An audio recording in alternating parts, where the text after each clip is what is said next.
안녕하세요. ECM 멘토 경기선입니다. 오늘 교육은 ECM에서 급여 제공 계획을 작성하고 롱텀에 업로드하는 방법, 그리고 급여 제공 평가를 작성하는 방법에 대해 알려드리도록 하겠습니다.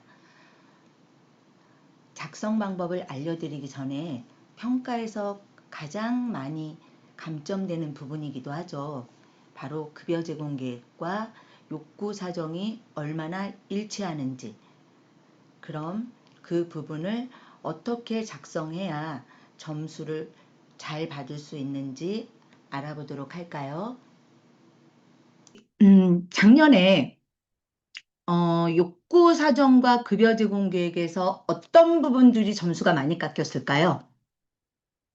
뭐 마이크 크고 이제 켜고 이야기하시라고 하면 아무도 안 하시겠지만, 작년에 욕구 사정과 급여 제공 계획에서 점수가 많이 깎였던 기관들은 대부분 체의 변경, 그리고 욕창, 기저귀, 이런 기관들이 안 맞았을 때 서비스 기록이랑 점수가 많이 깎였을 거예요.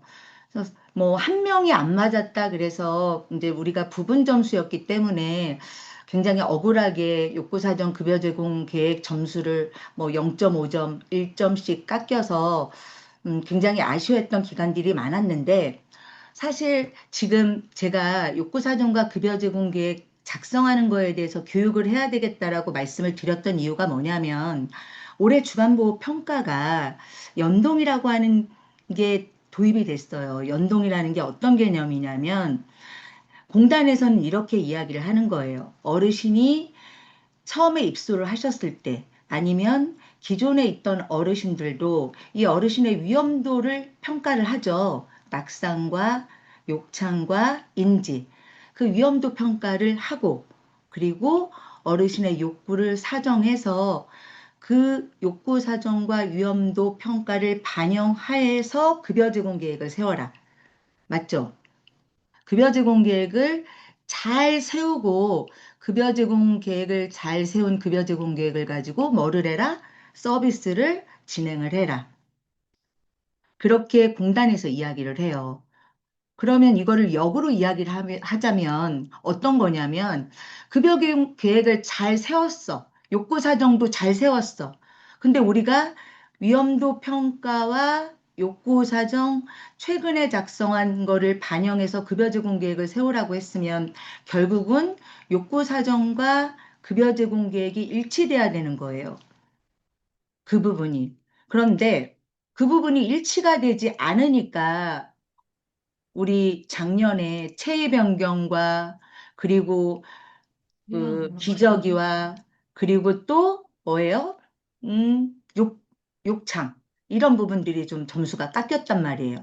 근데 올해 주간 보호는 사실 욕창이 거의 없고 체위 변경 대상자 없고, 그렇기 때문에 이제 평가자들이 올해 어떤 거를 깎기 시작했냐면 그런 거지. 급여 제공 계획과 욕구 사정을 ADL이 반드시 맞아야 된다는 거예요. ADL이. 그런데 욕구 사정과 위험도 평가를 반영해서 급여 제공 계획을 잘 세워라. 근데 반영하라고 했더니 급여 제공 계획과 욕구 사정에 ADL이 맞지 않아요. 맞지 않아요. 그러면 평가자가 점수를 주지 않는다. 어떤 거냐면 이런 거야. 욕구 사정에는 세면하기를 세면하기를 자립으로 넣었어. 그런데 급여 제공 계획을 열어봤더니 부분 도움으로 넣었어. 그러면 어떻게 되냐면 점수를 한 개만 잘못돼도 주간보호는 욕구 사정, 위험도 평가, 급여 제공 계획, 평가 총 8점이거든요. 8점을 점수를 받지 못한다. 근거가 뭐냐면 욕구사정과 위험도 평가를 반영해서 급여 제공 계획을 세우고, 그 잘 세운 급여 제공 계획을 가지고 서비스를 진행해라. 그리고 잘 진행한 서비스를 가지고 평가를 해라. 이게 이제 어, 급여 제공 계획과 욕구 사정을 잘 세우라고 한 이유인데, 제대로 반영이 되지 않은 욕구 사정과 급여 제공 계획은 잘못된 급여 제공 계획 가지고 진행된 서비스는 인정하지 않겠다. 잘못된 급여 제공 계획 가지고 음, 진행한 평가를 인정하지 않겠다. 이 뜻이거든요. 무슨 뜻인지 아시겠죠? 네. 그래서 지금 제가 어떤 부분을 말씀을 드릴 거냐면 그런 거예요. 우리가 그러면 도대체 어디까지 맞춰야 되냐, 어디까지 맞춰야 되냐. 지금 이제 제가 사실은 이렇게 뭐 급여 제공 계획과 뭐 욕구 사정에 대한 정의를 PPT로 만들어 보기는 했는데 여기 보시면 ADL, 우리 일상생활 수행 능력 아시죠? 자, 세면하기, 양치하기, 그리고 몸 씻기, 이동하기, 옮겨 앉기, 뭐 일어나 앉기, 그리고 또 뭐예요? 화장실 이용하기. 이게 뭐예요? 일상생활 수행 능력이라고 해서 어르신들이 일상생활을 수행할 수 있는 능력. 이 능력은 반드시 욕구 사정과 급여 제공 계획이 일치해야 된다는 거예요. 그리고 체변경과 욕창과 비관과 도뇨관 이 부분도 반드시 일치해야 된다는 거죠. 이거는 작년에 우리 평가받은 기관들도 다 알고 있는 사실이기는 하죠. 근데 뭐 인지나 뭐 수급자 욕구, 보호자 욕구 같은 경우에는 뭐 일치하는 것까지는 필요가 없어요. 근데 앞에 말하는 ADL, 그 다음에 체위변경, 욕창, 기저귀, 그 다음에 비관, 돈요관 이 부분은 반드시 일치해야 하는 항목이다. 그런데 이 일치해야 하는 항목이 사실은 우리가 회의를 할 수 있는 선정사유기도 하죠. 우리 사례관리회의 대상자 선정할 때 엄청나게 머리 아파하는 기관들이 굉장히 많은데 저는 이렇게 이야기를 해요. 어떻게 이야기를 하냐면 어르신이 병원에 갔다 오시면 대부분 아주 특수한 케이스가 아니면 어르신들이 다 자립에서 부분도움 아니면 부분도움에서 완전도움으로 변경되잖아요. 이렇게 ADL의 현저하게 변경이 되는 어르신은 사례관리의 대상자가 될 수 있죠. 그리고 이 어르신이 동요관을 하고 왔어. 비관을 하고 왔어. 그러면 아니면 욕창이 생기고 왔어. 그러면 사례관리의 대상자가 되겠죠. 급여 제공 계획도 욕구 사정과 일치해야 되고 이해가 되셨을 거라고 봐요. 그러면 제가 이제 기관에서 갔는데 이해는 했어요. 아, 그래, 뭐 일치하는 거 알겠어. 무슨 뜻인지. 그런데 제가 기관에 이제 복지사 선생님들이나 뭐 간호 쪽도 마찬가지예요. 이제 물어봤던 거예요. 자립은 무슨 뜻이냐? 자립. 어르신 쉽게 말하면 음, 혼자 식사할 수 있고 혼자 화장실 갈 수 있는 이런 자립은 알겠어. 무슨 뜻인지. 그런데 지시 및 지켜보기까지라고 우리가 보통 급여 제공 계획 이따 보여드리기는 할 거예요. 우리 잠깐만 제가 이제 보면 우리 급여 제공 계획을 하나 열어볼까요? 급여 제공 계획을 하나 열어서 보면 아마 설명이 더 쉽지 않을까라는 생각이 들어요. 뭐 아무 어르신을 클릭을 해서 제가 일상생활 수행 능력을 한번 볼게요. 일상생활 수행 능력. 도대체 자립이 뭐냐? 여기 일상이라고 보이시죠? 일상. 이걸 클릭을 해서 제가 일상생활 서비스 영역 수정하기를 눌러봤더니 여기에 필요 내용이 나오잖아요. 이거를 알아야 욕구 사정과 맞출 수 있는 거예요. 자, 지금부터는 다 머릿속에 이거를 잘 기억하고 있으셔야 돼요. 준비하기, 지시 및 지켜보기 도움은 자립이에요. 자립. 우리 필요 내용에 위에 준비하기가 있는 것도 있고 없는 것도 있는데 지시 및 지켜보기다라고 하면 무조건 자립이다라고 생각하시면 돼요. 준비하기, 지시 및 지켜보기. 그리고 옷 갈아입기, 도움. 뭐 이거는 부분 도움으로 알고 있어. 그런데 제가 기관에 가서 이제 멘토를 진행할 때 뒷정리하기 부분에서 실수를 되게 많이 하세요. 한 70% 정도? 옷 입고 뒷정리하기를 자립이라고 한 기관들이 꽤 많았어요. 그래서 물어봤어, 내가. 왜 뒷정리하기 이거를 자립이라고 했냐? 어르신이 옷 입고 뒷정리하면 자립 아니에요? 이렇게 이야기를 하시더라고. 근데 이 필요 내용은 어르신한테 필요한 내용을 우리가 어떻게 도움을 주느냐 그 필요 내용인 거예요. 옷 입고 뒷정리를 도와준다. 예를 들면 어르신이 옷을 입었는데 거꾸로 입었어요.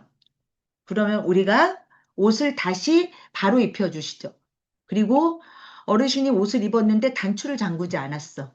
그러면 단추를 잠가주고, 그리고 우리가 지퍼를 올리지 않았으면 지퍼를 마무리해주죠.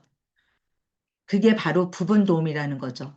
그러면 준비하기, 지시 및 지켜보기는 자립. 그러면 욕구 사정에 이 두 개를 클릭하면 욕구 사정도 자립이라고 하셔야 된다.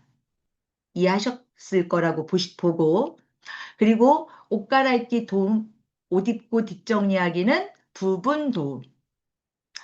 전적이라고 하면 당연히 완전 도움이겠죠. 자, 그러면 그 다음은 쉬울 거예요. 세면하기. 자, 이걸 너무 실수를 많이 하셔서 제가 디테일하게 알려드리는 거니까 뭐 좀 쉽다고 생각하더라도 잘 들어주시길 바래요. 자, 지시 및 지켜보기까지는 제가 뭐라고 말씀드렸냐면 자립, 그리고 세면도움, 뒷정리하기, 부분도움, 그 다음에 전적은 완전도움. 자, 양치도 준비 및 지시 및 지켜보기는 자립, 양치질 도움, 틀니 관리. 자, 틀니 관리도 왜 부분도움으로 제가 보냐면 어르신이 뭐 주간보호는 정말 인지가 있고 뭐 치매도 거의 없고 이런 어르신들 뭐 인지지원 등급 어르신들 같은 경우는 어르신이 틀니를 직접 관리를 다 하는 어르신들도 간혹 있지만 대부분 어르신이 틀니를 끼울 수까지는 있을 수도 있어요. 근데 어르신이 틀니를 틀니통에 놓고 우리 틀니 세정제 넣고 이런 것까지는 안 되잖아요. 그게 이제 우리 요양보호사 선생님들이 세정에 대한 도움은 드려야 되잖아. 그래서 부분 도움, 그리고 전적인 도움받아 양치질하기. 네. 몸 씻기, 준비, 지시 및 지켜보기. 자, 자립, 몸 씻기 도움은 부분 도움. 전적인 도움받아 몸 씻기. 보통 요양원은 몸 씻기는 완전 도움으로 넣으시는 게 좋아요. 제가 수많은 요양원을 가봤어도 부분 도움이라고 표현할 수 있는 몸 씻기를 제공하는 기관은 단 한 군데도 본 적이 없어요. 어르신들 옷도 다 벗겨드리죠. 그리고 뭐 비누칠에서부터 물 뿌리고 닦아드리는 것까지 다 해주시잖아요. 이거는 어르신이, 뭐라고 표현해야 되냐면, 인지나 뭐 근력에 대한 부분을 떠나서 대부분 어르신들이 근력 저하가 있기 때문에 낙상 위험이 있어서 완전 도움으로 머리 감기랑 같이 넣으시는 게 좋다라고 생각이 들어요. 네, 그리고 여기 보시면, 자, 식사하기. 자, 식사하기는 굉장히 많은 게 있는데, 맨 밑에 전적인 식사도움, 요 밑에 이거는 뭐, 요 경관 영양까지는 비관. 전적인 식사도움, 어르신이 손을 1도 까딱하지 않아. 다 떠먹여 드려야 돼. 꿀꺽꿀꺽 삼키기만 해. 이거는 완전 도움. 그런데 제가 아까 준비, 지시 및 지켜보기, 이 두 개는 자립이라고 말씀드렸어요. 그런데 여기 뭐 확인, 요것도 자립일 수 있고, 나머지 도움이라고 되어 있는 부분 있죠. 여기 알려주기 도움, 식사하기 도움. 자, 요거는 부분 도움으로 볼 수 있는데, 나머지 적절한 수분 섭취, 이것도 도움, 부분 도움. 균형 잡힌 식단 관리도 부분 도움으로 볼 수 있다. 근데 균형 잡힌 식단 관리와 그리고 뭐 적절한 수분 섭취 이 정도는 기관에 따라서 일관성 있게 정하면 점수를 깎을 근거는 없다라고 생각하시면 되세요. 모든 제가 이제 위에 말씀드렸던 이런 일상생활 수행 능력 중에서 머리 감기, 몸 씻기, 양치하기 이런 것처럼 아주 명확한 경우에는 점수를 깎을 수 있겠지만 지금 식사하기 요 밑에 전적인 도움 밑에까지는 몰라도 위에 뭐 준비, 안전하게 식사하기 도움 요 부분 같은 경우에는 우리 기관은 이거를 자립으로 하겠다. 이거는 부분 도움으로 하겠다. 이렇게 규칙을 정해서 매뉴얼을 정한 다음에 공유를 하면 점수를 깎을 근거는 없다라고 생각하시면 돼요.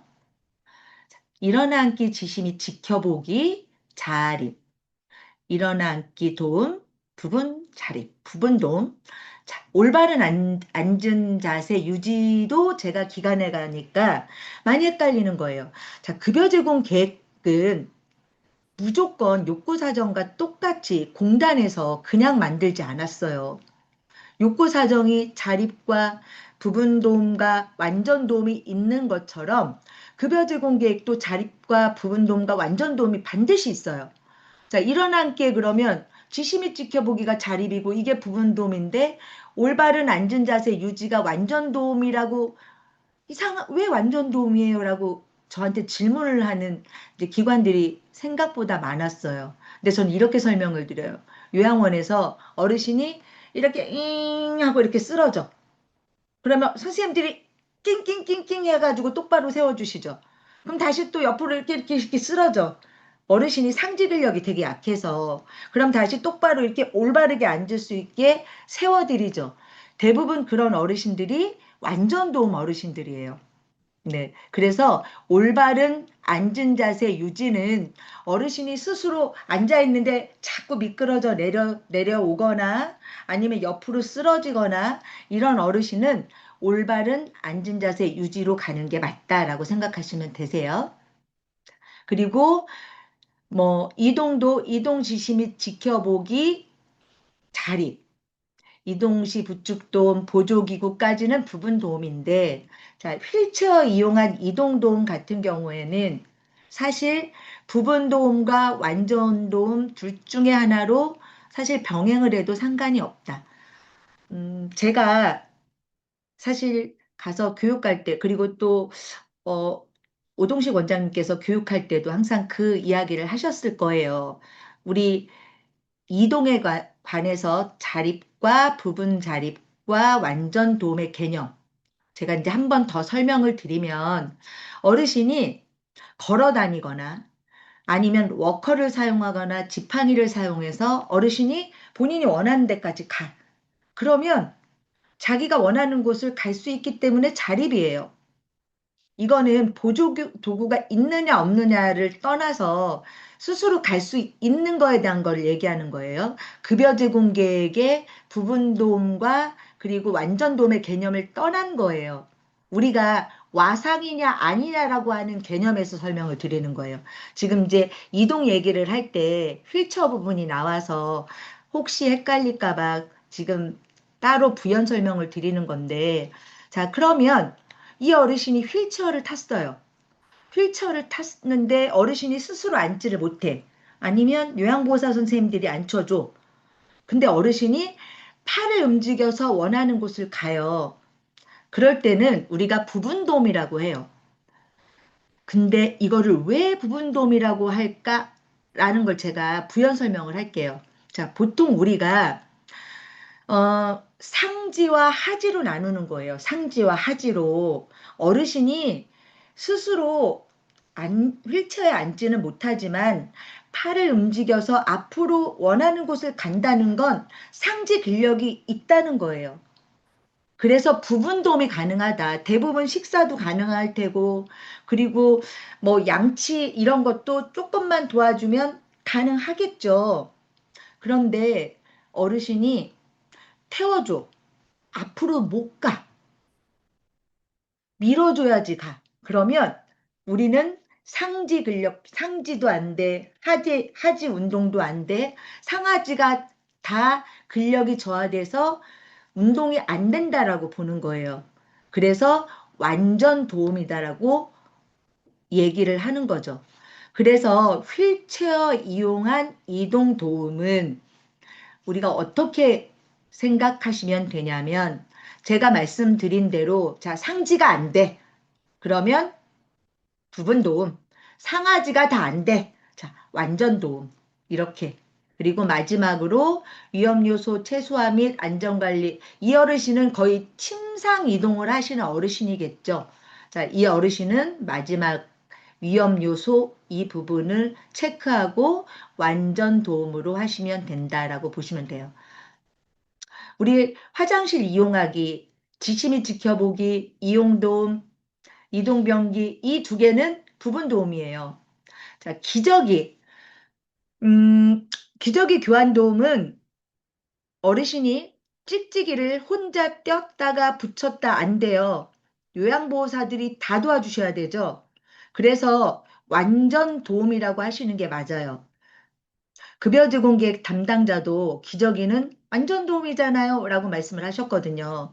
근데 간혹 기저귀를 팬티 기저귀를 기저귀라고 표시를 하는 기관들이 있는데 만약에 혹시라도 그랬다. 근데 우리 기관은 팬티 기저귀도 다 기저귀 교환 도움으로 다 넣을 거다라고 규칙을 정했어요.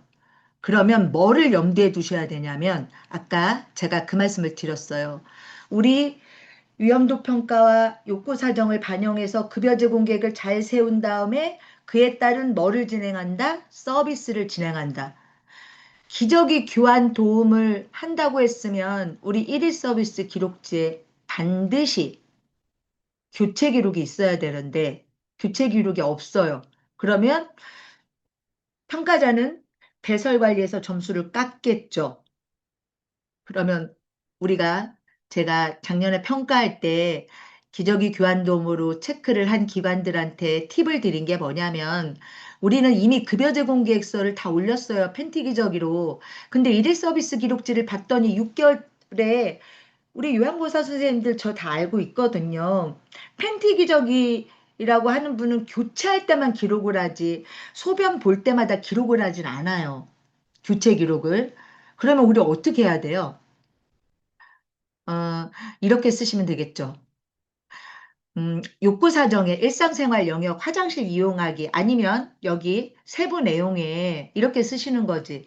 어르신이 목록에 써놨는지 잘 모르겠네. 아, 여기 있네요. 낮에는 팬티 기저귀를 착용하고 뭐 밤에는 기저귀를 착용하고 아니면 뭐 낮에는 이 어르신은 팬티 기저귀를 착용하고 착용함으로 요양보호사 선생님이 팬티 기저귀를 교체할 때는 일일 서비스 기록지에 교체 기록을 남길 수도 있음. 제가 이야기한 게 남길 수도 있음이라고 했죠. 이거는 남길 수도 있고 안 남길 수도 있다. 이 뜻인 거예요.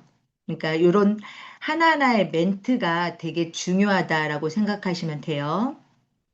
제가 지금 이 부분을 되게 디테일하게 설명을 드렸는데 왜 디테일하게 설명을 드렸냐면 되게 중요해요. 그리고 제가 평가를 뭐 주간보호랑 요양원 평가를 한 이제 전체 합하면 한 네 번? 요 정도 진행을 이제까지 해본 결과 요양원에서 실시했으면 그 다음엔 주간보호에 그게 꼭 딸려오더라고요. 그리고 주간보호에서 시작했으면 꼭 요양원. 지금 가장 최근의 예를 보면 우리 요양원의 평가가 주간보호에 한 80% 들어왔죠. 80% 들어왔어요. 우리 기피식품도 들어왔죠. 그 다음에 식사, 우리 수급자 욕구를 반영한 식사도 들어왔죠. 없었던 거거든요. 주간보호에.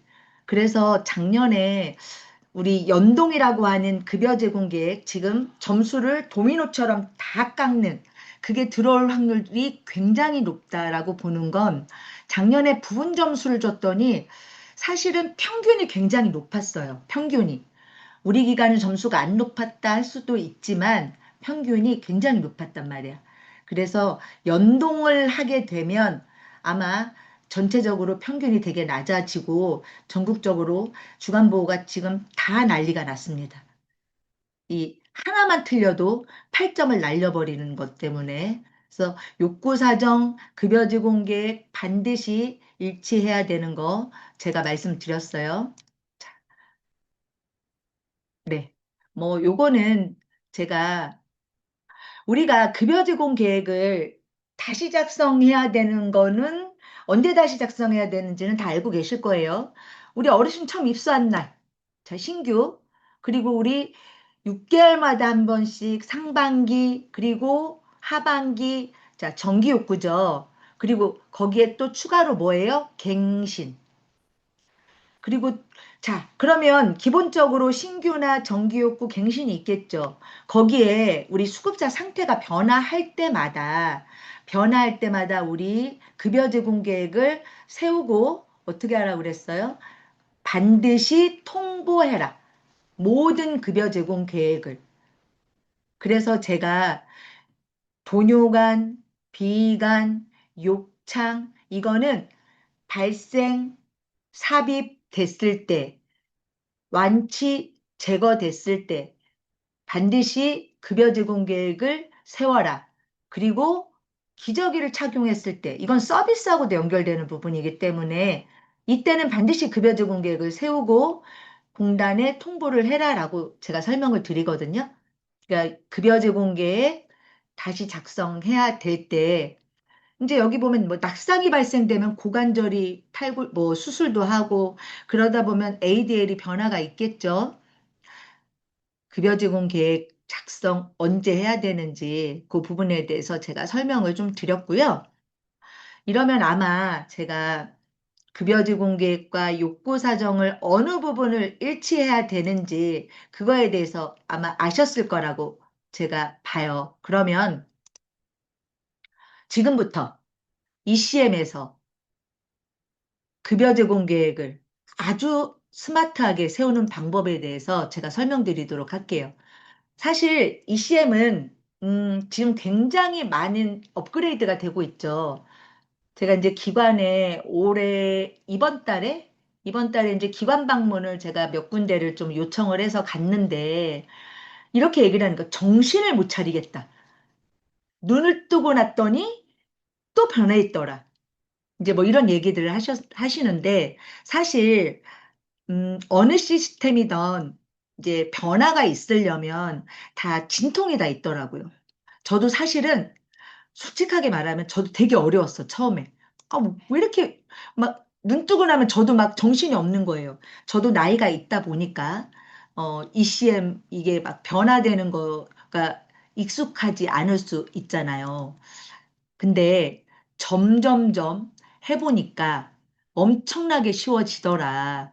그래서 오늘은 제가 우리 7월 1일 날 급여 제공 계획을 통보를 해야 되니까 오늘 급여 제공 계획을 뭐 1분이라면 거짓말이고 5분 만에 급여 제공 계획을 세우는 방법에 대해서 제가 설명을 드리도록 할게요. 그런데 제가 급여 제공 계획과 욕구 사정은 반드시 일치해야 된다 그랬잖아요. 근데 욕구 사정에 우리 부분 도움과 완전 도움을 어, 어르신한테 제공한다고 했을 때 반드시 판단 근거를 작성해야 된다라고 했어요. 판단 근거. 그 부분을 제가 설명을 빼먹었는데 판단 근거가 뭐냐? 이제 신입사회복지사들 판단 근거가 뭐예요? 이렇게 물어보면 이렇게 눈을 동그랗게 뜨고 저를 쳐다보시죠. 근데 저는 이렇게 설명을 해요. 기관에 갔더니 어르신이 휠체어를 타고 계세요. 이 어르신 휠체어를 왜 타고 있어요? 물어봤더니 선생님이 어르신 다리 힘이 약해. 이렇게 얘기하시죠. 선생님들 아마 그렇게 대답하실 거예요. 그게 판단 근거예요. 그게. 어렵게 생각하실 필요는 하나도 없어. 그냥 이 어르신이 왜 휠체어를 타지? 이 어르신이 왜 세수를 도와주지? 혼자 씻으려고 안 하는 건 왜 그래요? 치매가 있어서 그렇잖아요. 소설을 막 쓰려고 하지 마시고 그냥 왜 안 하려고 하는지만 생각하시면 판단 근거 작성하는 게 어렵지 않다. 그런데 제가 그것까지 작성하는 게 너무 번거로우실 것 같아서 여기 원장님이 한테 부탁을 좀 드려서 그리고 원장님이 그 전에 이 스마트 케어 플랜이라고 하는 거를 가지고 지금 이제 어 급여제 공개를 아주 쉽게 작성하는 거를 이제 개발을 하셨어요. 스마트 케어 플랜. 자, 요즘에 스마트 요양원이 대세죠. 우선 어르신이 입소를 하셨어요. 아니면 정기 욕구야. 전 이제 정기 욕구를 가지고 작성을 해볼게요. 지금 이 화면이 우리 화면하고 틀리다라고 생각하시는 기관들도 있을 거예요. 여기 보시면 이제 원래 들어오면 이렇게 기본 메뉴죠. 네. 그런데 내가 서비스 기록하는 거 내가 하는 업무만 하고 싶다. 그러면 위에 나의 업무 이렇게 클릭하시면 이렇게 들어가는 거예요. 그래서 메뉴 추가도 가능하시고 이렇게 뭐 이렇게 선택해서 예전에도 이게 있었죠. 네. 이렇게 추가해서 선택한 메뉴를 추가하시면 여기 메뉴가 밑에 이렇게 쭉 뜨겠죠. 네. 제가 스마트 케어 플랜으로 작성을 해보도록 하겠습니다. 자, 먼저 스마트 케어 플랜을 클릭하시고요. 여기 보시면 좀 화면이 또 바뀌었네라고 하실 거예요. 자, 이제는 더 안 바뀌게 다른 거 다 지워달라고 말씀드려서 다 지우셨어요. 어르신은 선택을 먼저 해야 되겠죠. 저는 어르신 한 분을 선택할게요. 이 어르신을 클릭을 했어요. 그리고 작성일은 정기 욕구니까 밑으로 내려서 7월 1일 이렇게 하시고 그냥 스마트 생성 시작이라는 걸 클릭합니다. 자, 그러면 위에 예전하고 비슷하기는 해요. 근데 굉장히 디테일하게 변했을 거예요. 이 어르신은 아까 자립 정도에 대해서 설명드렸죠? 어르신 자립, 부분 자립. 자, 이 어르신은 휠체어를 탈 수는 없지만 혼자 본인이 가고 싶은 데를 가요. 자, 부분 자립이에요. 그리고 간호처치 통증, 뭐 기능회복 이쪽은 그냥 뭐 전체 이 ADL에 따르겠다. 그러면 그냥 전체 따름을 그냥 두셔도 돼요. 그리고 이 어르신은 욕창이 저위험이야. 제가 요번에 평가 때, 작년에 평가 끝나면서 제가 피드백을 해드릴 때, 다음 평가 때는 반드시 체위 변경을 18점 이하는 무조건 넣으세요라고 제가 피드백을 해드렸어요. 작년에 체위 변경을 왜 안 넣냐, 18점 이하에는, 그리고 편마비인데 왜 안 넣냐, 왜 안 넣는 이유를 가지고 와라, 증빙 자료를 가지고 와라, 굉장히 힘들었거든요. 그냥 머리 아프지 않게 체위 변경을 다 넣으세요. 저위험이고, 자, 휠체어 사용하시고, 제가 넣으라고 했죠. 체위 변경 필요하고, 욕창은 없지만, 욕창 방지 보조도구, 에어매트, 체위 변경 쿠션. 자, 낙상 이력은 이분은 1년 이내에 낙상 이력이에요. 낙상 이력 언제요? 한 3년 전에 낙상이 있었어? 아닙니다. 1년 이내에 없어. 관절 구축 없어. 그 다음에 여기에 이 부분이 바로 이 부분이 우리 욕구 사정에 나와 있는 부분이죠. 제가 부분 자립이라고 했더니 다 부분 자립으로 체크가 됐어요. 근데 이 어르신이 부분 자립 어떤 건 부분 자립이고 어떤 건 완전 도움일 수 있잖아요. 그래서 제가 규칙적인 체위 변경 그냥 완전 도움으로 듣는 게 맞아요. 그리고 기관이 불편하지 않고 되게 선생님도 편안하고 여기에 이 상태에 따라서 판단 근거도 골라서 쓸 수 있게 다양하게 넣어드렸어요. 여기서 이 어르신의 상태에 맞는 게 있으면 클릭하고 넣으시면 됩니다. 그리고 옷 갈아입기는 이분은 웬만하면 혼자 올리는 건 가능해. 세면도 가능해. 양치도. 자, 몸 씻긴 제가 완전 도움으로 넣으라고 말씀드렸죠. 자, 의사소통이 아니야, 이분은. 자, 이분은 근력이 저하됐어. 그래서 요거로 바꾸면 바로 바뀌죠. 여기 요 부분이 이렇게 바뀌는 게 보여질 거예요. 다시 한번 바꾸면 어떻게 바뀌죠? 이렇게 다시 전신 근력 저하. 이렇게 제가 했어요. 네. 그리고 식사하기는 어르신이 자립이 그냥 스스로 식사는 해. 반찬만 좀 놔드려.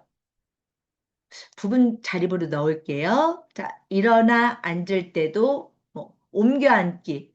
옮겨 앉기가 이동이죠. 자, 이 어르신은 제가 부분 도움이라고 말씀드렸어요. 어르신이 앉혀드리면 스스로 원하는 곳을 간다. 이동도 마찬가지고. 자, 기저귀 착용해요. 기저귀 착용하면 뭐라고? 완전 도움, 완전 도움, 완전 도움. 그리고 머리 감기도 목욕과 똑같이 완전 도움. 근데 의사소통 제한이 아니라 그냥 기력 저하. 이 정도로 해놓는 게 좋겠죠. 자, 식사는 스스로 드셔요. 아까 식사 그냥 자립으로 바꿀게요. 이분. 그리고 기피식품은 없어요. 틀리도 안 해. 그리고 이분 기저귀 하셔요. 소변 양상 괜찮아요. 양호. 대변 양상 좋아요. 자, 치매약을 드세요. 그러면 치매약 드신다고 하면 의사소통이 가능한지 안 한지가 나오거든요. 그러면 이분 의사소통, 가능해. 근데 치매가 있기 때문에 약간 단순 표현만 가능해요. 근데 대외나 공격적인 행동은 없어요. 이분은 치매 있고 골다공증 있고 그 다음에 신경통 있고 그리고 고혈압 있고 당뇨는 없어요. 비워두면 자동 생성된다고 써 있죠. KMMS2 그 다음에 훈 의사소통평가 생성 기본값 일괄 적용 이렇게 누른 다음에 케어 플랜 생성을 클릭을 합니다. 그러면 여기에 이렇게 클릭이 다 들어왔어요. 다. 그런 다음에 여기서 수정도 할 수 있지만 굳이 여기서 수정하지 마시고 만약에 하고 싶다 그러면 급여 계획을 생성한 다음에 생성을 하죠. 생성하면 이렇게 급여 제공 계획이 종합 의견까지 완벽하게 들어왔어요. 근데 제가 아까 욕구 사정과 급여 제공 계획이 반드시 맞아야 된다고 그랬죠. 여기 보시면 일상생활 영역에 필요 내용이 어떻게 해요? 제가 작성한 거랑 욕구 사정이랑 다 맞죠? 수정을 할 필요가 없게 다 맞췄다라는 거죠. 제가 여기도 자립으로 넣고 체해 변경도 들어왔어요. 그리고 휠체어 들어왔죠? 기저귀 들어왔죠? 우리 기관에서 할 거는 없다. 욕구 사정하고 급여 제공 계획은 제가 설명하느라고 시간이 좀 걸렸지. 1분 만에 작성 가능하겠죠. 그 다음에 여기에서 두 가지만 하시면 되는데, 자, 기능 회복. 기능 회복은 지금 급여 계획을 선택을 7월 1일 거로 하게 되면 여기 AI 자동 생성 기능을 누르세요. 이렇게. 만약에 AI 기능을 안 쓴다 그러면 그냥 쓰셔도 되고, 쓴다 그러면 그냥 자동 생성을 누르시면 이 상태에 맞게 AI가 기능회복 훈련을 작성을 잘 해주시더라고요. 물론 물리치료 선생님만큼 완벽하게 하지는 않지만 어르신이 5시에 오셨어. 만약에 신규 어르신이. 그러면 우리 기능회복 훈련을 빨리 작성해야 되겠죠. 여기 보면 휠체어 이동식 그리고 여기 보면 짧은 거리 마음에 안 들어 실습이라는 말이 그럼 그냥 이동 지원으로 바꾸셔도 돼요. 근데 여기 교차 들어 올리기 10회 적용 확인 이렇게 되잖아요. 그러면 밑에 저장 눌렀나요? 제가 저장을 눌러야 돼요. 저장 저장 저장을 누르고 이렇게 갔더니 네. 기능회복 훈련이 위쪽에 들어왔죠. 이게 바로 급여제 공개액에 들어가는 거예요. 급여제 공개액에 들어가고, 그 다음에 우리가, 물리치료사가 있는 기관이 있고 없는 기관이 있기 때문에 재활 쪽에는 물리치료를 개입을 넣어주셔야 돼요. 근데 여기 욕구 추가 불러오기가 있어요. 여기에 우리가 재활 쪽, 뭐 우측 이런 거 다 클릭을 이렇게 해서 막 넣고 싶다. 그럼 다 넣어도 돼요. 근데 이거 말고 그냥 우리는 신체 기본 일상 이 기능회복 훈련은 넣지 않으셔도 돼요. 왜? 아까 기능회복 훈련 작성했잖아요. 물리치료만 클릭을 하고 저장을 누르면 여기에 물리치료 요게 들어온다는 거죠. 그래서 요거를 수정 버튼을 누르고 여기 물리치료 선생님 물리치료 선생님이 없으면 하지 마시고 확인 누르신 다음에 여기에 주 1회 20분을 한대요. 근데 여기는 온열 치료를 한대요. 온열 치료. 근데 진행함 이렇게 쓰시고 제가 그 말을 꼭 넣으라 그러거든요. 수급자의 상태나 기관의 여건에 따라 내용이나 횟수는 언제든지 변경될 수 있음. 자, 이 내용을 왜 넣겠어요? 작년에 평가를 받았더니 물리치료 선생님이 우리가 주 5일을 근무하는데 휴가를 간 거예요. 갈 수 있잖아요. 연차 땡기고 뭐 휴무 조정하고. 그랬더니 아니 주 1회 이 어르신 한다고 그랬더니 왜 주 1회 횟수가 왜 안 맞냐. 그래서 서비스에 대한 부분을 점수를 깎았어요. 서비스에 대한 부분. 그래서 제가 그 아까 팬티 기저귀 교체 기록에 적었던 것처럼 이 멘트를 꼭 넣는 거예요. 그러니까 이 멘트를 넣으시는 게 좋아요. 그러면 다 작성됐어요. 다 작성됐으면 우리 마지막으로 우리 보통 시스템 관리에서 여기 급여 제공계획 기본 설정이라는 거를 다 하시죠. 여기에 기본 우리 요양원은 우리 주간보호는 1회 몇 분으로 다 기본 세팅을 한단 말이에요. 이 세팅을 다 해준 기본 설정에 다 맞추지. 이 어르신만 뭐 유난히 한 30분, 40분 늦지는 않아요. 그래서 기본값 일괄 적용이라는 거를 누르고 21개 항목이 틀리대. 그러면 요거를 적용하기. 이렇게 누르시면요. 끝! 일치라고 뜨죠. 그런 다음에 목록에 가서 만약에 여기에 지금 6월 30일로 안 되어 있고, 만약에 뭐 9월로 되어 있고 8월로 되어 있다 그러면 여기서 수정 버튼을 누르고 반드시 종료일을 상반기로 끝내주는 게 좋아요. 끝내주는 게 좋은 게 아니라 끝내야 돼요. 왜냐하면 서비스가 그래야 6월 30일까지 우리가 이제 그 계획한 급여 제공 계획에 대한 서비스 연동되는 게 종결되거든요. 새로운 급여 제공 계획이 서비스에 연결되려면 이걸 반드시 종료일을 6월 30일로 종료를 하고 7월 1일부터 시작되는 급여 제공 계획 적용 기간을 시작일로 해야 된다라고 생각하시고 종료일을 지정을 하시면 돼요. 자, 정보 수정. 정기 욕구 조사 결과 반영 변경이겠죠. 자, 수정. 이렇게 누르시면 제가 아까 롱텀에 올리는 것까지 보여드린다고 했어요. 롱텀 올리는 거를 모르는 기관들이 생각보다 있어서, 자, 엑셀이 생성됐어요. 자, 받기를 클릭을 합니다. 받기를. 네. 그래서 이렇게, 네, 받았어요. 우리 받은 거가 있는지 볼까요? 네, 받았고, 그런 다음에 파일 다운로드, 파일 열기, 여기 들어가면 있겠죠? 네, 있어요. 근데 이게 엑셀이 됐나 모르겠어요. 한번 보고 그 다음에 제가 롱텀에 이제 들어가 볼게요. 롱텀에,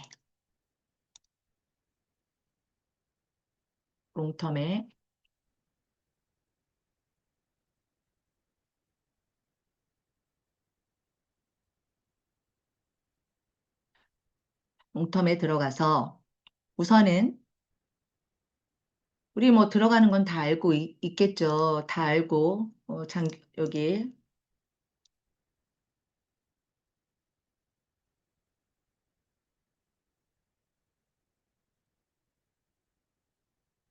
음, 잠깐만요. 이게,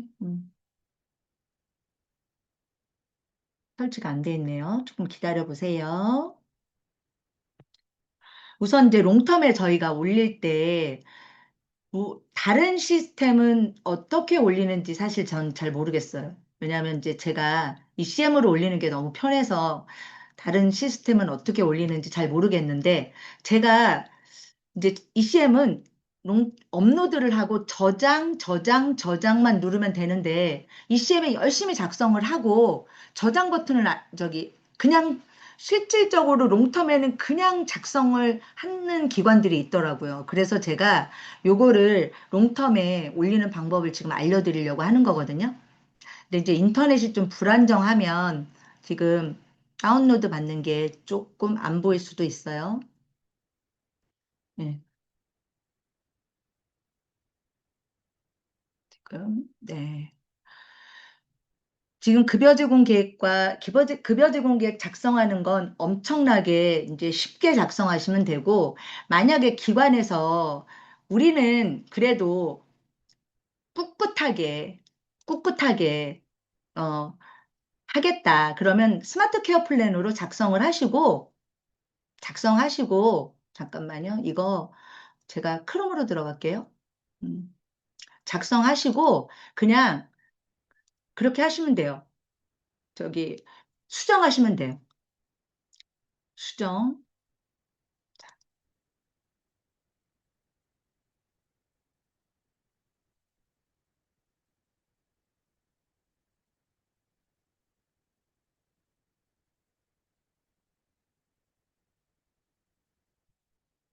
음, 음, 이제 뜨네요. 음,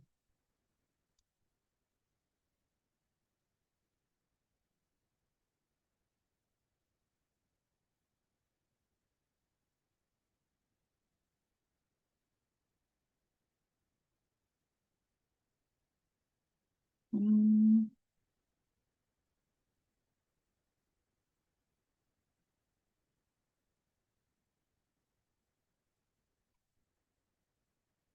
잠깐만요. 여기 인증서 번호가, 음,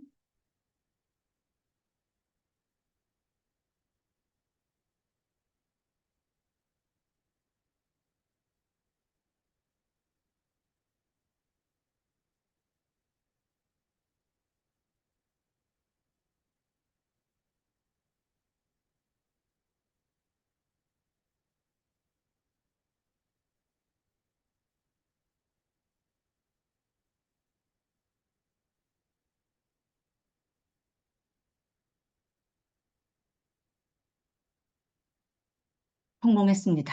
자, 이렇게 들어갔고요. 여기 들어가면 우리가 업무 포탈에 들어가잖아요. 업무 포탈에 들어가면,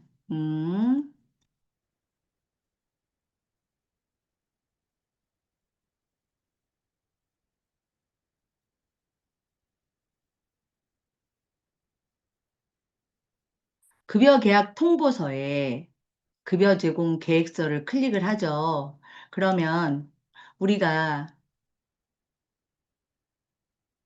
네, 이제 누르면, 누르면, 아니면 뭐 그 어르신 이름을 치더라도 여기 이름을 치면 더 빠르겠죠.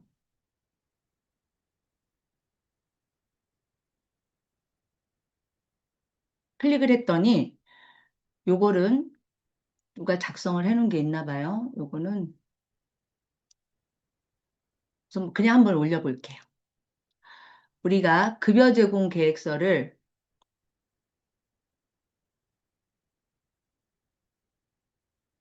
아니요.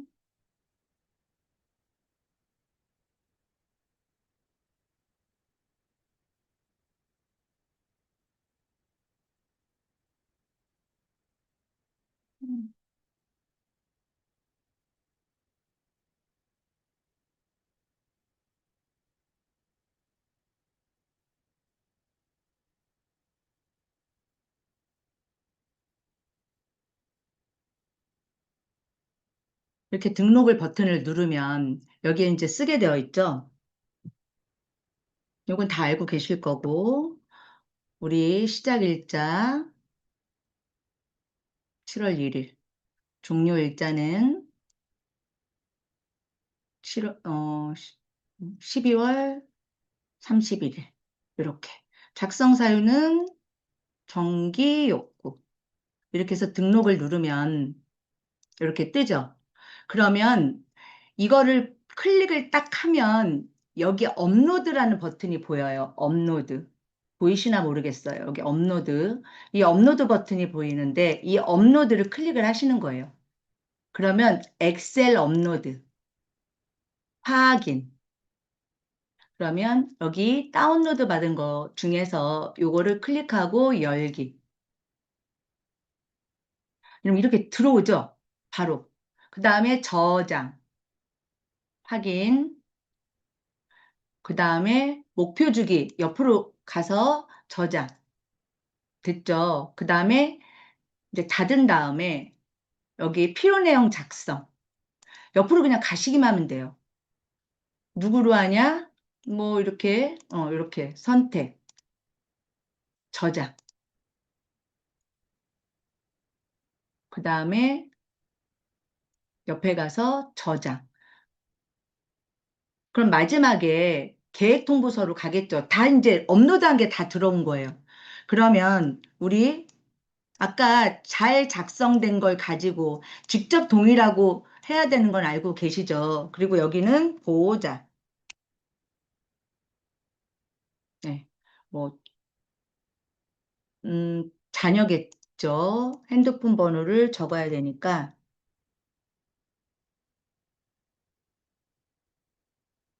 이렇게. 자, 동의일자는, 오늘 날짜로 뭐 하든, 아니면 이제 통보일 할 때 계획서 통보 버튼은 미리 다 이렇게 올려놓고 7월 1일 날 누르셔도 되거든요. 그래서 수급자 가족 확인 여부, 총괄 확인자는 뭐 이렇게 선택. 그리고 자, ECM에서 여기 보시면 아까 여기 여기에 정보 수정을 클릭하면 여기에 목표가 있잖아요. 이 목표를 복사 버튼을 누르시는 거예요. 누르고 들어가서 여기 컨트롤 V. 그리고 또 가서 여기 종합의견 복사 컨트롤 이거 확인 떠도 그냥 무시하세요. 컨트롤 V. 자, 이렇게 들어가는 거예요. 저장, 확인. 그러면 지금 다 들어온 거예요. 그래서 저장 버튼을 이렇게 눌러 놓고 계획서는 7월 1일 날 우리가 100명이면 100명을 미리 이제 다 해놓은 다음에 계획서 통보를 7월 1일 날 한꺼번에 눌러도 된다. 우리가 반기별 상반기, 하반기 급여 제공 계획서 작성에 대한 기준은 평가자들이 통보일을 기준으로 하기 때문에 미리 올려놓고 계획서 통보만 7월 1일 날 올리시면 된다는 거죠. 이러면 급여 제공 계획서 통보까지 이제 롱텀에 올리는 것까지 완료가 됐습니다. 네. 자, 이렇게 됐으면 급여 제공 계획서는 굉장히 작성하기 쉽죠. 네. 그러면 원래는 우리가 제가 이제 급여 제공 계획서부터 설명을 했는데 마지막으로 급여 평가는 어떻게 하냐? 저한테 전화 와서 급여 평가 작성은 어떻게 하는 거냐고 물어보시는 이제 기관들이 있어요. 근데 사실 제가 너무 쉬워서 이거 그냥 음, 계획 평가에 들어가시면 스마트 케어 플랜으로 급여 제공 계획도 쉽게 작성하는데 평가는 쉽게 작성 안 하겠습니까? 그래서 급여 평가는 잠깐만요.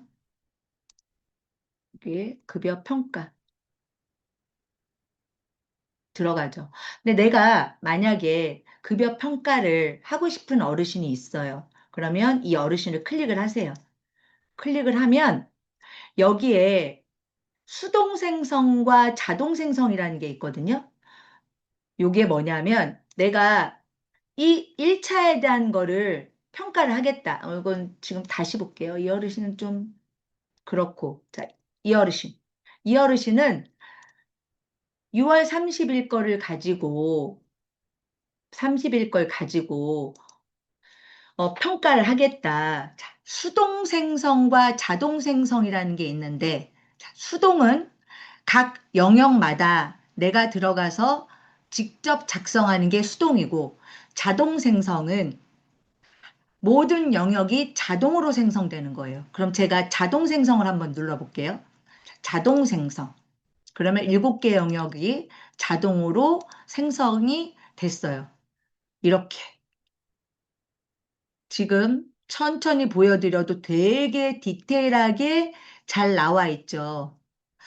그래서 요거를 자동 생성을 누를 것인지, 사실 이 전체적인 총평은 위에 있는 평가보다는 평가에 있는 내용하고는 좀 틀릴 수도 있지만 지금 위에 있는 여기 각 영역에 대한 평가는 굉장히 디테일하게 작성이 잘 되어 있어요.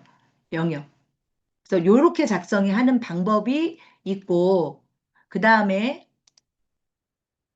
아까 다시 목록에 가서, 자, 수동 생성은 다른 어르신, 다른 어르신을 클릭을 해서 수동 생성을 한번 해볼게요. 수동 생성, 이렇게 하시고, 수동 생성을 클릭을 하시면 빈 평가서가 생성됩니다. 그런데 수동 생성임에도 불구하고, 자, 빨간색으로 하는 건 우리 ECM을 써본 기관들은 아시겠지만 작성이 안 됐다는 거거든요. 자, 여기를 클릭을 하잖아요. 그러면 자동으로 생성이 이렇게 되는 경우도 자동, 수동 여기 영역에 들어가도 자동 수동을 선택할 수 있어요. 기관들이 간호는 수동으로 하고 싶어요. 영양은 자동으로 하고 싶어요. 뭐 이런 데가 있을까 봐. 일상, 간호, 재활, 영양 요거를 다 각자. 근데 또 저는 그냥 다 자동으로 해놓겠습니다. 자, 이렇게. 왜냐하면 사실 평가는 제가 작년에 평가를 올해까지 진행해 본 결과 이 사람들이 평가가 다 똑같아. 예를 들어서 모든 뭐뭐에 들였음. 여기 있는 피로내 뭐뭐에 들였음. 뭐뭐에 들였음. 이제 사실은 예전에는 그런 ECM의 평가에 좀 그런 경우가 많았죠. 그럴 경우에는 사실 평가 점수를 안 준다기보다는 사실 지적을 좀 많이 했어요. 근데 지금 이렇게 AI가 우리 급여 제공 계획에 따라 지금 잘 작성이 되어 있는데, 예? 굳이, 굳이 평가를 직접 힘들게 쓸 필요는 있나? 라는 생각을 해 봅니다. 자, 제가 약 1시간 가량 급여 제공 계획과 급여 평가에 대해서 설명을 드렸는데요. 혹시 궁금하신 거나 이런 부분들이 있으신 분들은, 네, 제 번호를 아시는 분들은 저한테 전화를 주시거나 이러시면 되시고요.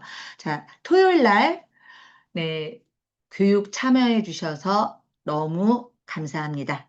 고생하셨습니다.